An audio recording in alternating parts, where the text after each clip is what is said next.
Hi, I'm Moose Jaw Matt. I'm afraid of snakes, ticks, Sharks, big fish, and murky water. spiders, cuddly bunnies. Hold up. Did you say you were afraid of cuddly bunnies? Yeah, their soft fur. And their big eyes, oh! And their long ears, ah! And just when you think it can't get any worse, those twitchy noses, I can't take it anymore, ah! Well, that was a little unusual. Despite how strange that was, most people are afraid of one animal or another. But why? Sometimes it's related to a traumatic experience they had as a child. It could be from movies or TV shows. The classic example of this is the movie Jaws from about 50 years ago. It was about a giant shark that attacked people. Because of that movie, many people became more afraid of sharks.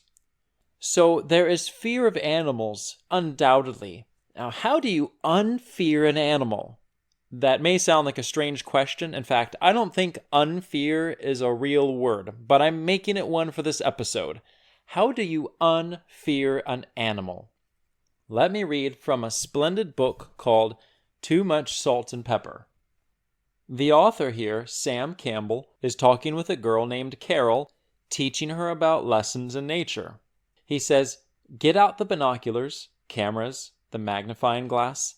Let's look closer at things than we ever have before, for if we see things well, we shall understand them, and if we understand them, we shall appreciate them." Carol saw a snake, and she said, "It is the only creature I fear a little," she said, a bit apologetically. "I wish I didn't."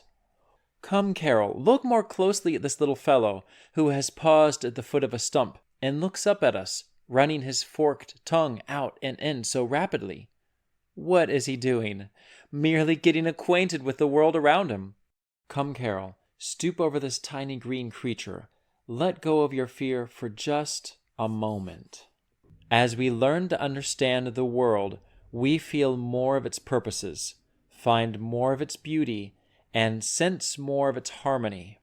It is in getting closer to nature that we overcome our ignorance and learn that which makes us see the world in more beautiful light.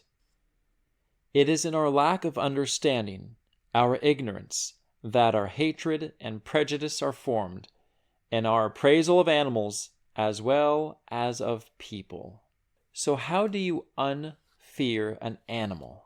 We fear because we do not understand. Much like the episode about useless animals from a couple weeks ago, once we learn more about what animals do and how they help nature altogether, we see how they aren't useless, and it can lead us to appreciate them. Once we can appreciate a creature, we fear it less. So how do we unfear an animal? By learning more about it, by letting go of the fear and seeing it as a creature.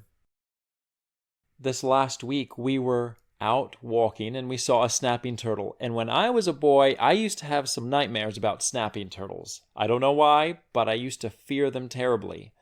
But on the trail, of course it's out of the water, I looked at the turtle and thought, that's just a turtle.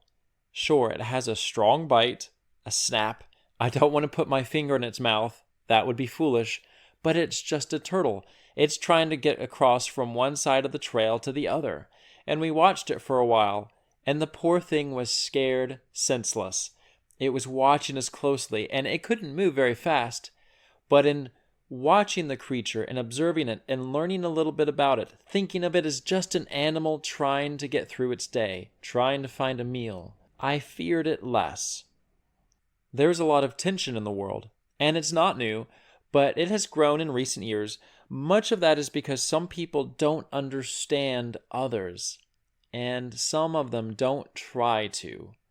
With this misunderstanding comes fear and hatred and prejudice. When we understand humans and animals, appreciation grows, and fear lessens.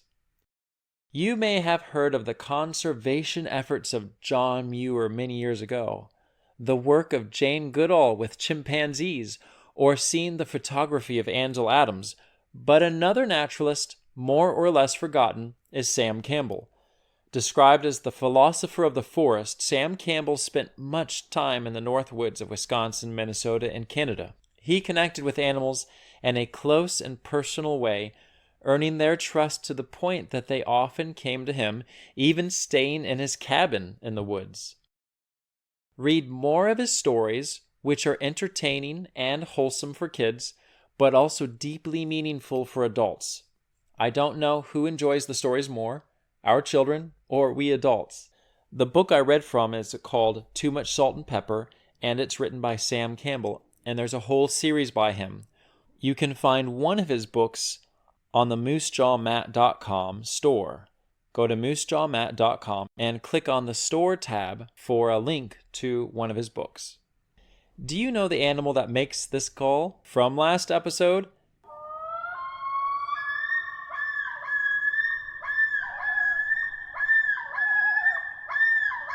The mystery animal is a loon.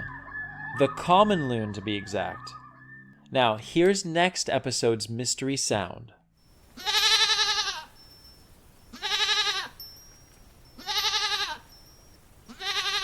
Is that a shark?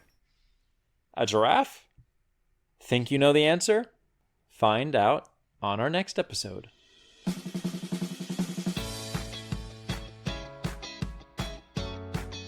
I want to say thank you, Ann Stewart.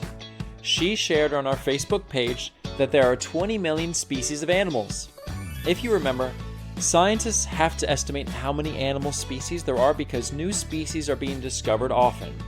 We know of about 1,200,000 species currently, with estimates of up to 30 million total. So, Anne, your guess is within their estimates. Nice job.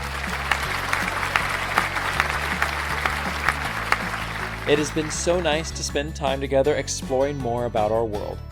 Thank you for learning with me how to unfear an animal.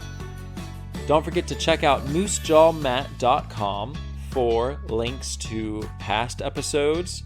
There's a store. You can buy a shirt, stickers, other items, and there's also a media tab, which takes you to some of our video projects. Finally, don't forget that you can ask me a question and I'll answer it on an upcoming episode. Or consider sharing with me how you've been exploring your world. Record yourself speaking and send it to me in an email at natureandscienceforkids@gmail.com. I'm Moosejaw Matt. Until next time, keep exploring your world.